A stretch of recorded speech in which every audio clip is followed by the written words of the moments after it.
பல அந்நிய ஆண்கள் பார்க்கக்கூடிய சூழ்நிலை, காவல்துறைகள் போன்ற பல ஆண்கள் அவங்களுக்கு முன்னால் பெண்கள் தன்னுடைய சப்தத்தை வெளிப்படுத்துறது, பெண்கள் அந்நிய ஆண்களுக்கு முன்னால் சப்தத்தை வெளிப்படுத்தக்கூடாதுன்னு நபிசுவாசம் தடுத்துருக்காங்க. இப்படி பெண்கள் செய்யும் போது இஸ்லாத்திற்கு மாற்றமான ஒரு காரியம் ஆகிறதுக்கு வாய்ப்பு இருக்குது. இதை பற்றி உங்களுடைய கருத்து என்னன்னு சொல்லுங்கள். அது மாதிரி பெண்களுடைய குரலை அந்நிய ஆண்கள் கேட்கக்கூடாது என்று ரசூலுல்லாஹ் சொல்லியிருக்கிறாங்க. அப்போ போராட்டங்களில் கோஷம் போடும்போது என்ன செய்யணும், அவங்க குரலையெல்லாம் கேட்க வேண்டி வருது, இதெல்லாம் சரியா அப்படின்னு கேட்குறாங்க. இதில் முதலாவதாக இந்த குரலை கேட்கக்கூடாதுங்கிறது இருக்கு இல்லையா, அப்படி ரசூலுல்லாஹ் எந்த ஒரு கட்டளையும் போடவில்லை.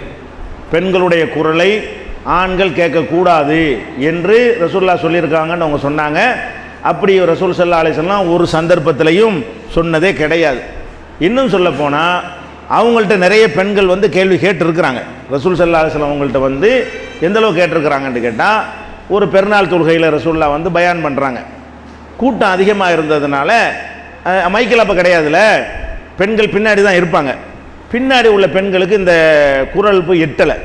ரசூலுல்லாஹ் பெருநாளைக்கு பயான் பண்ணுறாங்க, அந்த கூட்டம் பெண்கள் கூட்டத்துக்கு என்ன செய்யலை, அந்த உரை எட்டலைன்னு புகாரில் வரக்கூடிய ஆதாரப்பூர்வமான ஹதீஸ்.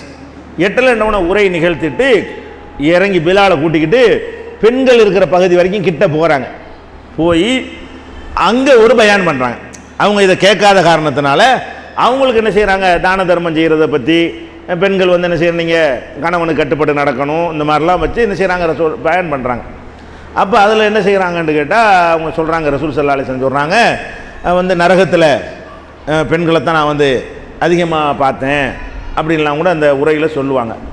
அப்போ ஒரு பெண்மணி எழுந்து கேள்வி கேட்பாங்க, அது ஏன் நாங்கள் மட்டும் அதிகமாக இருக்கணும் நரகத்தில், பொம்பளை மட்டும் இதுக்கு அதிகமாக இருக்கணும்னு பொம்பளை குரலை கேட்கக்கூடாதுன்னா, அந்த பொம்பளை கேள்வி கேட்டோன்னே பொம்பளை குரலை கேட்கக்கூடாதுங்கிற உட்கார்ந்தா ரசூலுல்லாஹ் சொன்னாங்க. இல்லை, அந்த அம்மா எந்திரிச்சு என்ன பண்ணுது, கேட்குகிறது எதுக்காக வேண்டி இந்த மாதிரி நாங்கள் மட்டும் நரகத்தில் அதிகமாக இருக்கணும். அப்போ ரசூலுல்லாஹ் சொன்னாங்க, 2 காரணத்தினால நீங்கள் நரகத்தில் அதிகமாக இருப்பீங்க. என்ன 2 காரணம்னு கேட்டால், நீங்கள் துக்ஸிர்னல் லான ஓ தக்ஃபுர்னல் அஷீர, நீங்கள் அதிகமாக சாபம் போடுறீங்க. ஆம்பளை என்ன பிரச்சனை வந்தாலும் சாபம் போட மாட்டான். சாபம் போடுவது அல்லாஹ்வுடைய வேலை. சபிக்கிறது யார் தான் சபிக்கணும், நம்ம நாசமாக போனால் நாசமாக்கிற முடியுமா? நம்ம என்ன செய்யலாம், கோவம் அவனை திட்டலாம், அடிக்கலாம், கிறுக்கு பையில முட்டா பையிலன்னு சொல்லுங்கள், அது தப்பு கிடையாது. கோவத்தில் திட்டுறதுங்கிற வேற. பொம்பளைங்க என்ன செய்வாங்க தெரியுமா, நீ உருப்படமாக போயிடுவ, உனக்கு ஆகாமல் போயிடுவே, நீ தொலைஞ்சு போயிடுவ, நாசமாக போயிடுவ, கழிச்சலில் போயிடுவ, கொள்ளையில் போயிடுவ, இப்படிலாம் என்ன செய்வாங்க பொம்பளை. அதாவது இறைவன் செய்கிற வேலை இதெல்லாம்.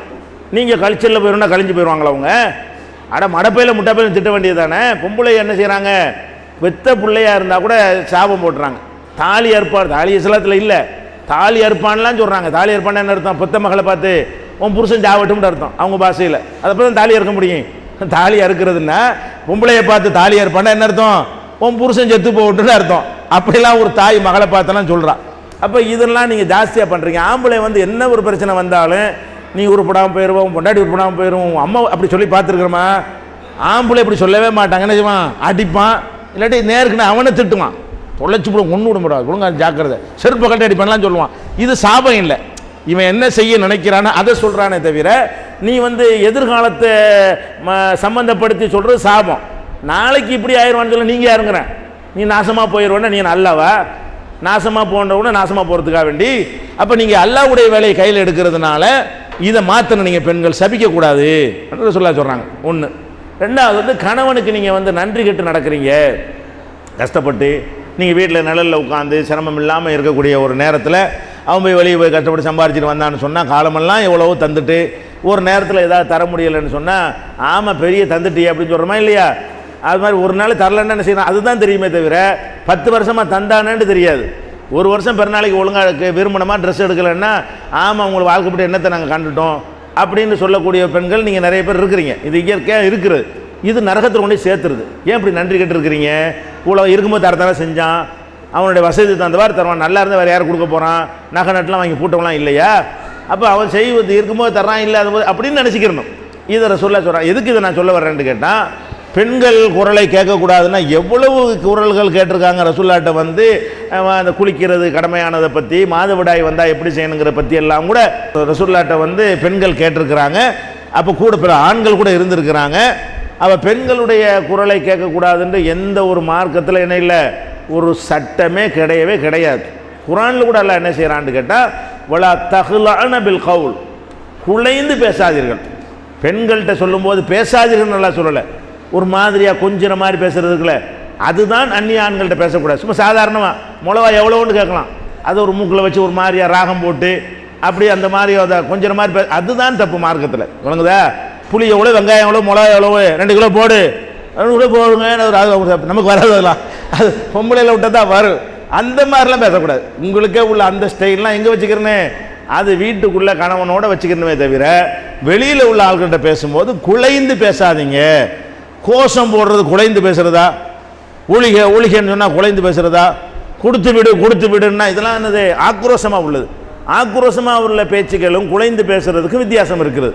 குலைந்து பேசுவதான் ஒரு மனுஷன் என்ன செய்யும், அல்லாவே என்ன சொல்கிறான்னு கேட்டால், இப்படி குலைந்து பேசினீர்கள் என்று சொன்னால் இப்போ எத்துமா உள்ளது ஃபி கல்பிஹி மரதுன், யாருடைய உள்ளத்தில் நோய் இருக்கிறதோ அவன் தவறான எண்ணம் கொள்வான். அதனால குலைந்து பேசாதீங்க, சாதாரணமாக தான் பேசணும். பெண்களுக்கே உள்ள அந்த ஒரு கொஞ்சி குலைந்து பேசுறது இருக்குல்ல, அது பிள்ளைகள் குழந்தைகளோடு என்ன செய்யணும், நெருங்கிய உறவினர்களோட மகரமான உறவினர்களோடு நிறுத்தி கொள்ளணும். மற்றவங்கள்ட்ட பேசும்போது என்ன செய்யணும், கட் அண்ட் ரைட்டாக ரஃப் அண்ட் டஃபாக தான் என்ன செய்யணும், அதை டீல் பண்ணணும். இதுதான் மார்க்கத்தில் சொல்லப்பட்டிருக்கு. அப்போ இதில் என்னன்னு கேட்டால் குரல் கேட்கறது கூடாதுங்கிறது இல்லை மார்க்கத்தில். இது விளங்கிக்கிறணும்.